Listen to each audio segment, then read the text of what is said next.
Pernah dengar tak pasal gunung berapi yang tak keluarkan lava tapi lumpur?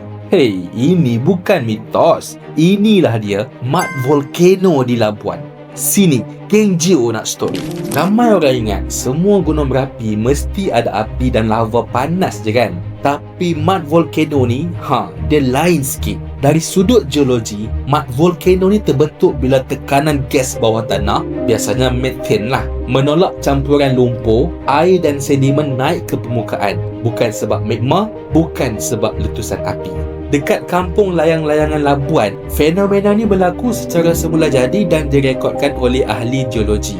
Lumpur ni dia akan keluar slow-slow, membentuk struktur kecil macam kawah. Senyap tapi aktif. Menarik dia, kawasan ni terletak atas zon sedimen kaya hidrokarbon, sama jenis lapisan batuan yang biasa dikaitkan dengan kawasan petroleum dan gas. Sebab tu gas boleh terperangkap, tekanan meningkat dan akhirnya dilepaskan melalui mud volcano.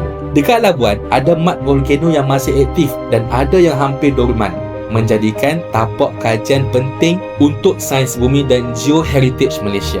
Kalau dijaga dan dikaji dengan betul, lokasi ni bukan sekadar fenomena pelik, tapi boleh jadi tapak geotourism, pendidikan dan bukti bahawa alam ni jauh lebih kompleks daripada apa yang kita nampak. So, lepas ni dah tahulah kan, yang gunung berapi ni tak semestinya menyala.